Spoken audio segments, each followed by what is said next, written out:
A cor da cultura. Uma parceria. Petrobras.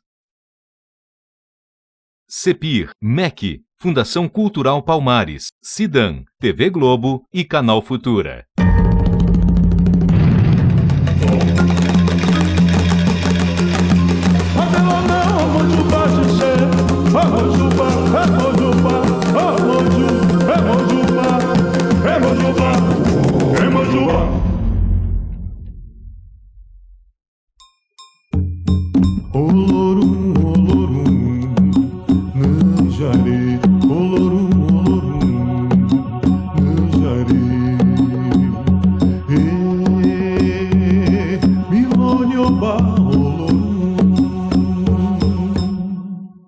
Quando Olorum, Senhor do Infinito, criou o universo com seu hálito sagrado, criou juntos seres imateriais para povoá-lo. Esses seres, os orixás, foram dotados de grandes poderes. O domínio sobre o fogo, água, terra e ar, os animais e as plantas, o masculino e o feminino. No início, eram muitas as divindades locais e regionais africanas, tantas quantas são as cores da exuberante vida na África. Hoje, nas religiões afro-brasileiras, um pequeno grupo destas divindades permanece sendo adorado pelos homens, por representarem todos os elementos essenciais à natureza e à vida humana.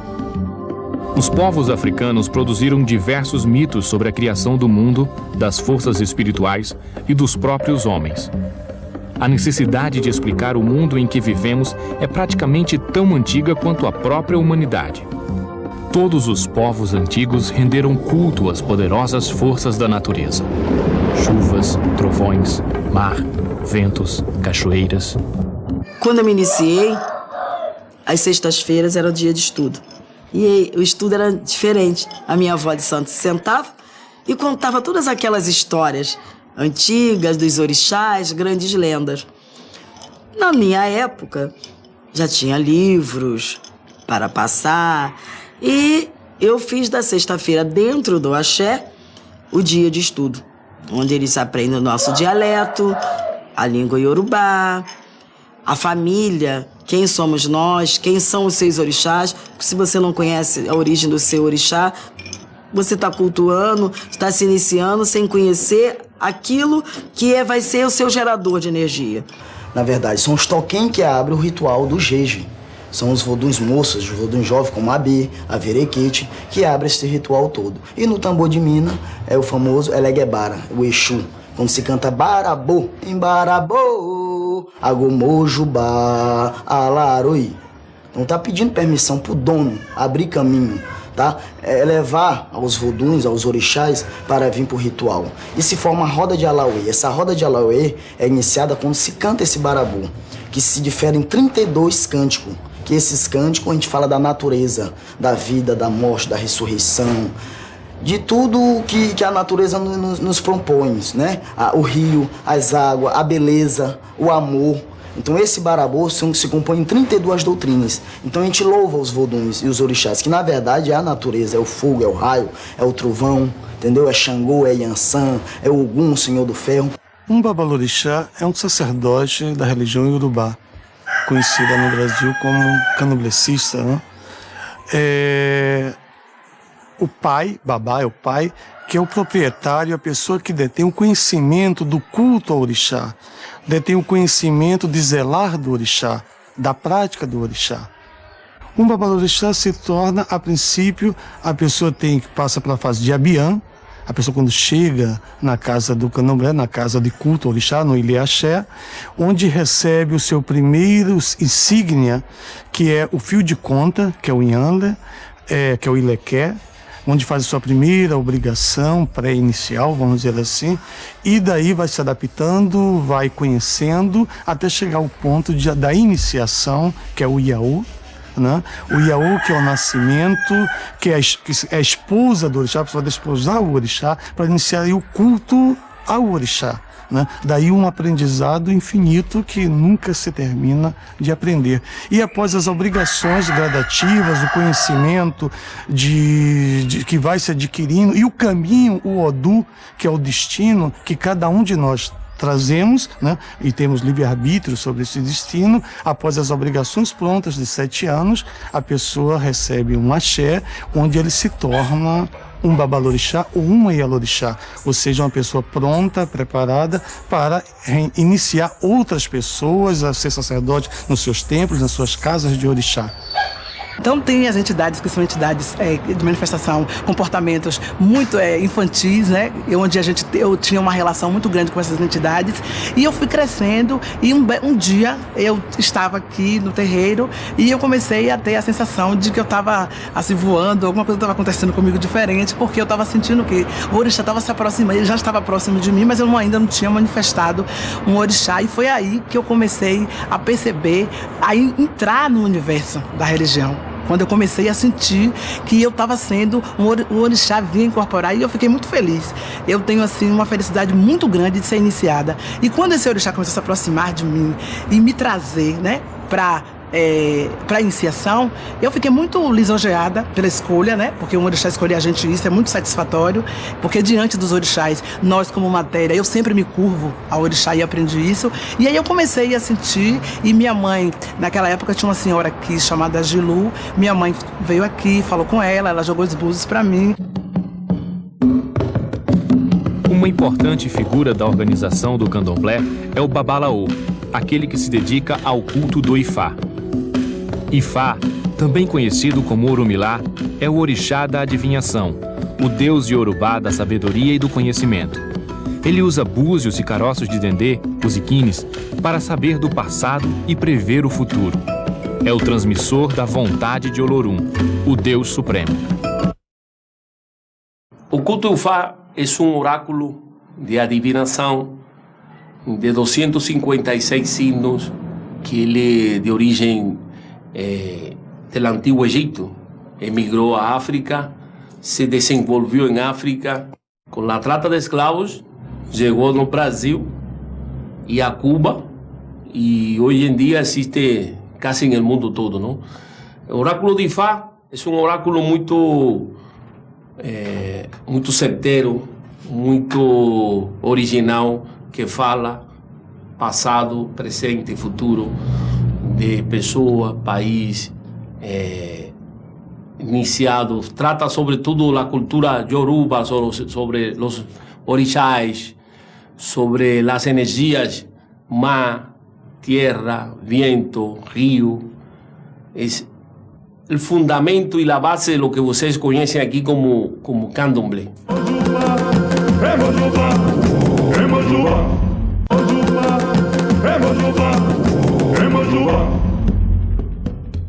A casa de Exu fica bem perto da entrada para proteger o espaço sagrado. Exu, muitas vezes confundido com o conceito cristão do demônio, é na verdade uma força que torna possível a ligação entre o mundo dos humanos e o das divindades. Ele é o elo entre o céu e a terra. As divindades do panteão negro são princípios cosmológicos. O que é um princípio cosmológico? É um princípio de explicação de por que e como o homem foi instalado no mundo. Então, cada orixá é um princípio, é uma sabedoria sobre as diferenças, sobre as especificidades de como o homem foi assentado, chegou ao mundo. Isso ocorre com Xangô, com Ogum, cada um desses orixás são princípios diferentes, explicativos da humanidade. Ora, Exu é um dos elementos desse sistema explicativo, só que ele responde pela movimentação do sistema. Então a movimentação do sistema é sempre tida perigosa, porque a movimentação não é estabilidade, ela é instabilidade. Então o Exu é o que transporta a fala, portanto é o princípio da comunicação. Mas é também o princípio da sexualidade. E a sexualidade em movimento é perigosa. Ela não tem estabilidade, não tem fixidez. Ora, então o que é que ocorre? Quando os anglicanos, os antropólogos anglicanos, chegam à África e começam a estudar o sistema Nagô, o sistema Yorubá, e tomam contato com Exu e veem as descrições da sexualidade, é uma sexualidade sem pecado, porque são cultos, o culto Nagô é um culto anamartésico, quer dizer, um culto sem a pressuposição do pecado. Tomam contato com essa divindade, com Exu, no princípio, eles dizem, olha, se é tão livre sexualmente, se não tem movimentação, é o diabo. É o diabo. Então Exu passa a ser representado para o Ocidente como diabo. Que claro que os próprios cultos acabam assumindo isso por influência do catolicismo e apresentam Exu com aquele chifre. Mas não tem nada disso, não existe diabo sequer no culto negro. Todo princípio cosmológico, toda divindade é ambivalente. Tem aspectos de perigo e comporta aspectos sexuais, de luta, de guerra, de ciúme, porque tudo isso é constitutivo da humanidade. Ora, só que Exu é o motor do sistema, é o princípio dinâmico do sistema. É ele que transporta as mensagens, que transporta a fala, é ele quem constitui a individualidade do sujeito, que a individualidade de todo mundo é ambivalente. Aqui vamos apresentar a casa de Exu, certo? Do guardião da roça, que é o Tiriri, que no Queto, Exu, no Angola, é um gira. Vamos à frente para poder apresentar ali a vocês o Exu do tempo, que é o Ventania. Assentamento é a representação material das divindades, ou seja, é o que permite tornar concreto as forças da natureza. Que é um assentamento do Ogum, um orixá também que faz parte da guarda do terreiro. Nós agora vamos até o assentamento do Xumari. E no Queto é Bessem e no Angola é o Xumari. E essa árvore aqui? Essa árvore aqui é uma jaqueira, certo? De muitos anos, que foi assentado esse orixá aqui para simbolizar. Aqui é o assentamento de Catendê, que é o orixá que é dono das folhas, certo?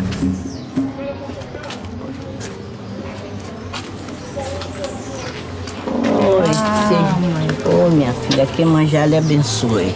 Aguarde um pouquinho que eu vou despachar a porta, tá? Porque você está chegando da rua.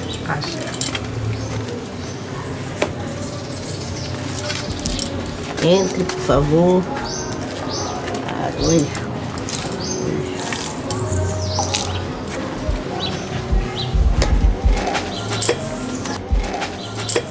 Seja bem-vinda. Aqui eu Eleusa Juarô, eu sou mãe de Beata de Iemanjá. Muito obrigada, mãe Beata. Eu vim aqui, nós vamos... Muito obrigada por ter me recebido no seu território. No território querida, o território não é meu, não é seu, é dos orixás. Mas aqui é um pedacinho. Exatamente, exatamente. Ninguém gosta de ter seu território invadido. Não, né? Exatamente. O território se configura porque ele tem uma fronteira. Exatamente. Né? Aí a para poder entrar, precisamos de determinados códigos. Para isso que você viu, eu pedi até licença a Exu para você. Que está aqui? A Exu Lodê, aquele que é o guardião da rua, aquele que traz e nos leva coisa. E ali Exu Onã representa o Senhor e Deus dos caminhos. Tá bom. O Exu é importante, mãe Beata, porque ele nas aldeias africanas, eles, independente do orixá que se cultuava, não é? No caso aqui do seu terreiro tem Iemanjá como a mentora. O Exu era reverenciado, porque ele protegia, ele era o protetor e o mensageiro das aldeias. Das comunidades, e ele é o princípio e o fim. Exu não tem limite. Ele é a divindade da comunicação. A divindade da comunicação. O livre-arbítrio de Exu não tem limite. Ele é a mostra do homem no aí. Exu é o verdadeiro homem no aí. O homem no aí. Nós somos afrodescendentes e nós somos africanos. E aqui no território terreiro, né, mãe Beata, nós tivemos foi uma recomposição étnica, né? Diversas etnias africanas que aproveitaram, né, a criação, a reterritorialização. E é por isso que nós estamos aqui até hoje perpetuando tudo isso aqui que você está vendo. Desde dessas árvores até aquela a representação, a água, né? Para nossa religião, a religião afro, a água é muito importante. É o princípio de tudo. Sem a água nós não fazemos o egé do euê, não fazemos o sangue da folha quando nós maceramos.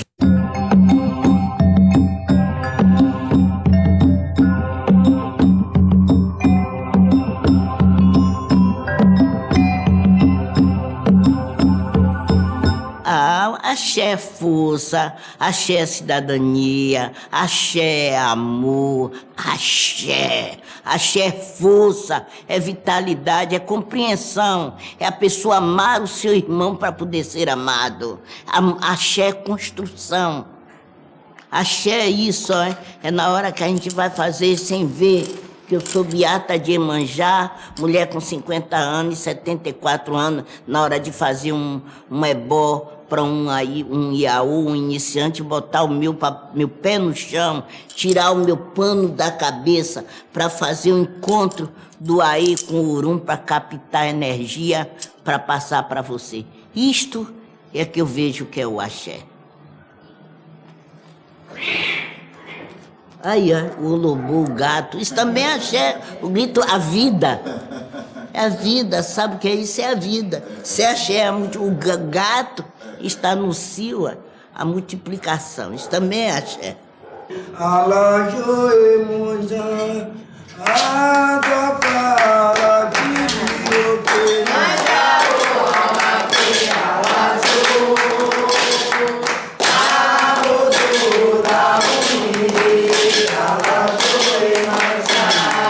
Então, e peço a vocês que lembrem sempre que Nova Iguaçu, na Baixada da Fluminense, Francisco Antônio da Nascimento, existe ainda uma taperazinha, um espaçozinho que tem um amor e que perpetua ainda a nossa ancestralidade.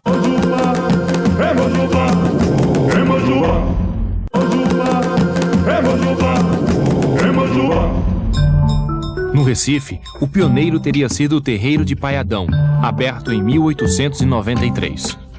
A contribuição que ele deu ao Xangô do Recife, onde falar Xangô, escreva-se Candomblé do Recife.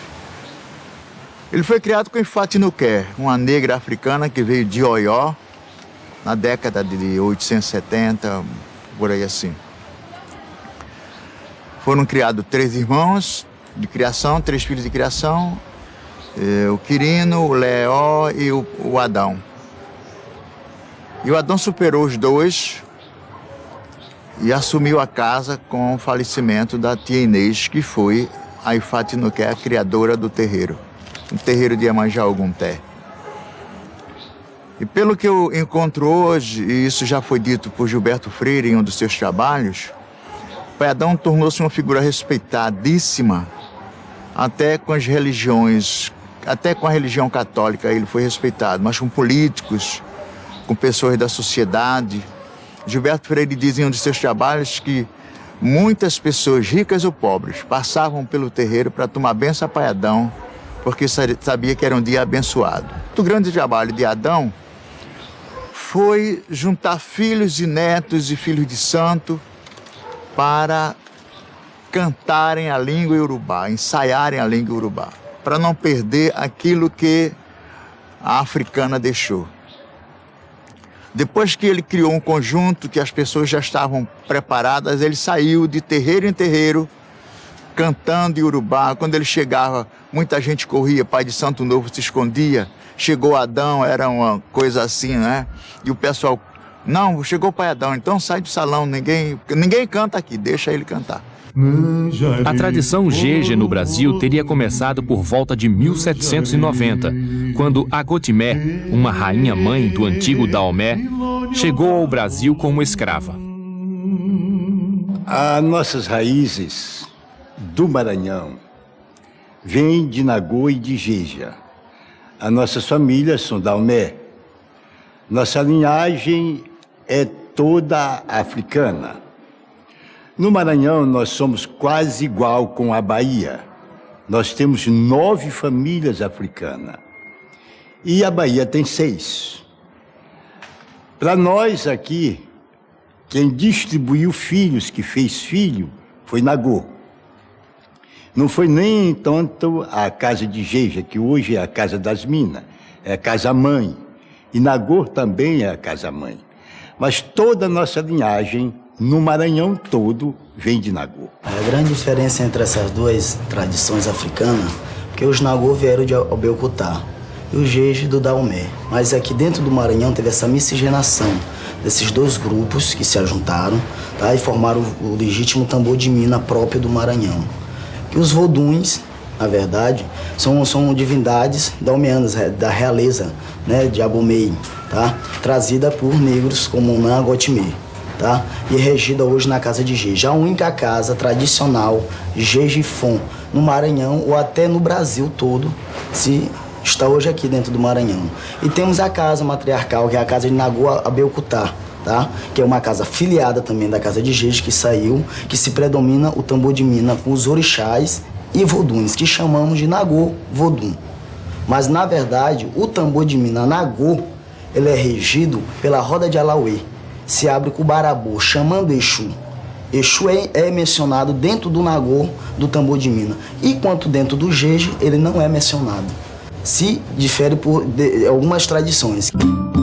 Várias fontes apontam que entre os primeiros terreiros fundados no Brasil estariam a Casa de Nagô, de 1792, e a Casa Fante Achante, de 1864, ambas em São Luís do Maranhão.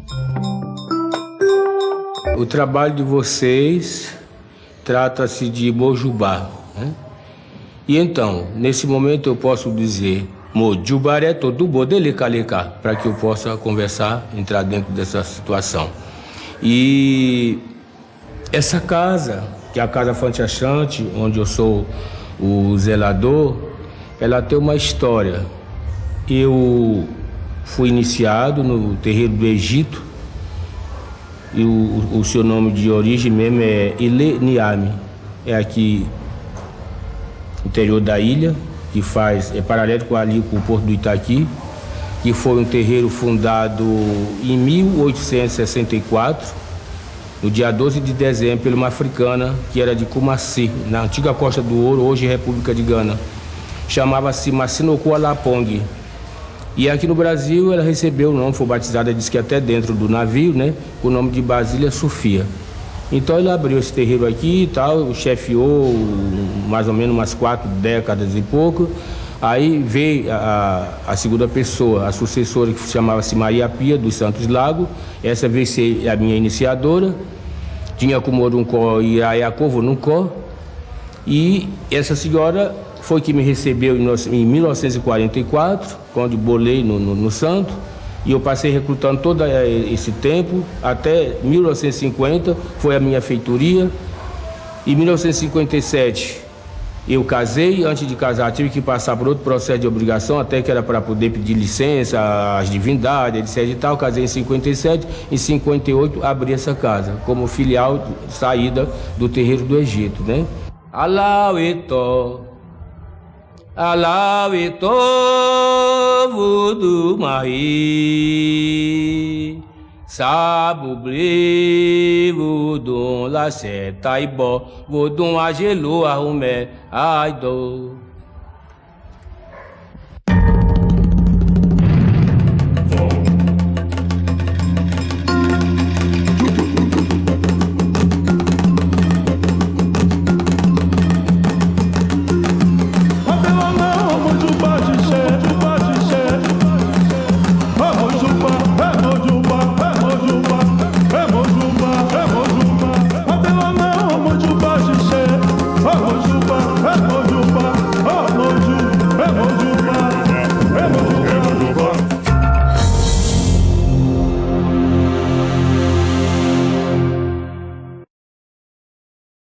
A Cor da Cultura.